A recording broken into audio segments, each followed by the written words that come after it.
And as odd as it may seem, the name giraffe is not by any means the most ludicrous name a kid can be given.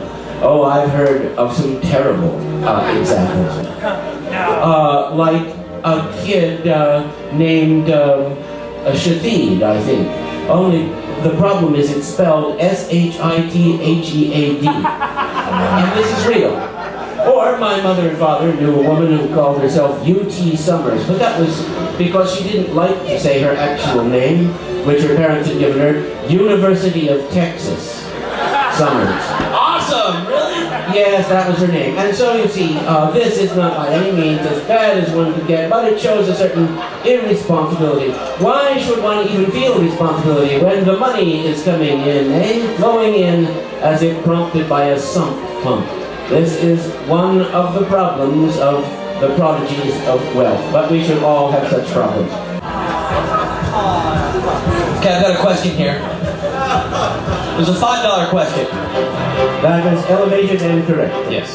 Okay, well, since it was a good paying question here, I'd like to, it's from Lucy. And I'm going to ask the question. I want you to answer the question, but I want you to answer it in a very special way. How is that? I want you to answer it like a beatnik. Can you do that? Beatnik. A beatnik, yes. Well, it's a little before even my time, you know. I mean, I'm having a birthday, but I kind of missed the beat.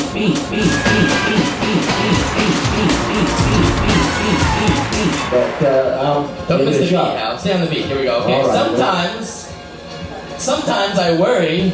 Hold on, wait a second. Sometimes I worry. Sometimes I worry about falling into the cracks between the sidewalk squares.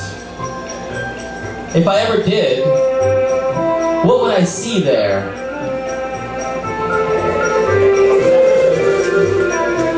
If you fell down, I mean, if you really fell down, man, you'd be so down, you'd see the downtown. I mean, you step on a crack, you break your mother's back, what kind of trash is that? I say, you wouldn't see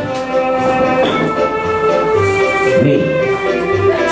And I'm going to add DaddyO, since I was given this as a side note by Dr. Golden.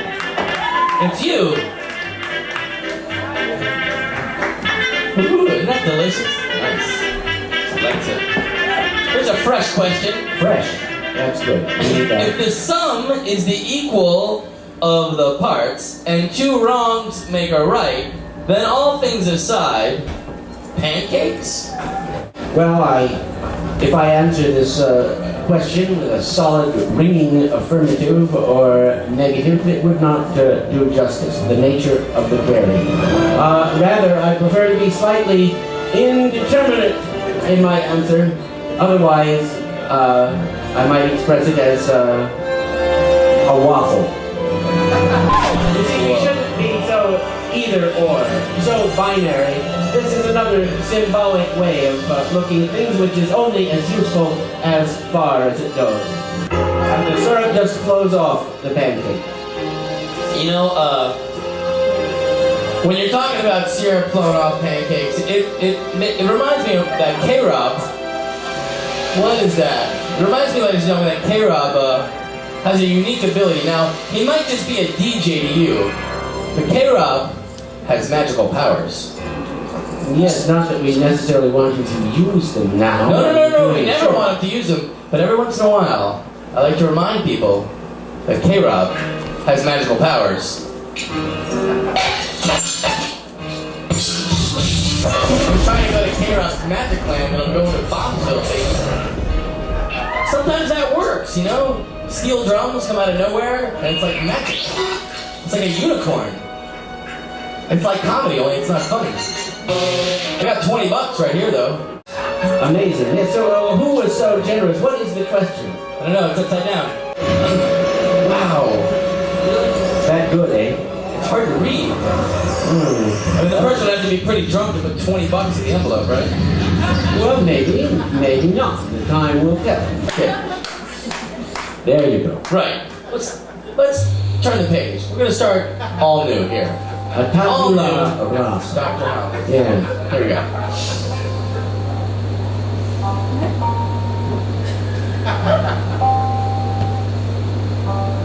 Dr. Hal.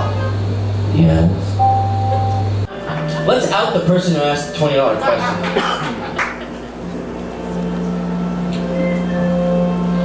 And feed him some Fernet. Well, that's... Where are they? Where are they? Very handsome. Come up and get your free shot. That's uncomfortable. And there is an uncomfortable aspect to this, because if whoever is summoned does not come, then the shot, according to our ancient tradition, must be consumed by KroB. Great. Great. Before the effects of that become apparent, I'll quickly do the recitation. We'll get back into the show, so let us do that. Okay, I turn it up. Oh, there you go. All right. You're gonna resuscitate right now? Right this minute. You're gonna recess? Okay, right. I'll resuscitate the show. There's a joke in there, I couldn't find it, and I let it go. Let it go. To fear death, to feel the fog in my throat, the wind in my face, when the snows begin and the blasts denote I am nearing the place. The power of the night, the press of the storm, the post of the foe, where he stands, the arch fear in a visible form. Yet the strong man must go, for the journey is done and the summit attained ere the barriers fall. Though battles to fight, though the guerdon be gained, the reward of it all. I was ever a fighter, so one fight more the best and the last. I would hate that death bandaged mine eyes and forbore, and bade me creep past. No, let me taste the whole of it, fare like my peers, the heroes of old, bear the brunt. For a minute pay glad life's arrears of pain, darkness, and cold. For sooner the worst turns the best to the brave, the black minutes at end, and the elements rave, the fiend voices that rage shall dwindle, shall blend, shall change, shall become first a light, then a peace out of pain, then thy breast, O soul of my soul, I shall clasp thee again, and with God be the rest. How many people in the audience do not have a cell phone? Raise your hand. How many people on the stage do not have a cell phone? Ladies and gentlemen, you now know someone who doesn't own a cell phone. Ladies and gentlemen, Dr. Hal has not given in. I made a cellular call less than an hour ago. Fresh. What? What? Uh-oh. Nah, it's not. You don't want to do that? No, this crowd. Well, I mean, someone's going to sponsor a question. I mean, for the price of a cup of coffee, this question could live out its full life. No one's going to do that. Hold on, I have a piece of paper that says the word $5 on it. It's a side note wishing that it wasn't any more. My God. You know, it was $40 billion to put that...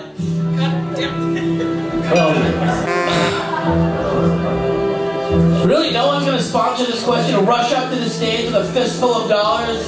Or a few dollars more. Can we get Susan Sarandon on the phone here? I think you don't mean Susan Sarandon. You mean Sally Struthers. Sally Struthers. Yeah, Sally Struthers. Hey. There. Yes. See, we have a generous and noble-hearted... Which is funny because I owe you money. Lloyd's Mongoloid. Ladies and gentlemen, let's take that picture of Sally Struthers down and answer the question. Oh my God! Are you ready? Should I stay on the river or go to the sea? But what about that stream that flows by the throne of God? Sion's brook. What about the stream that carries you resolutely down between the banks of time?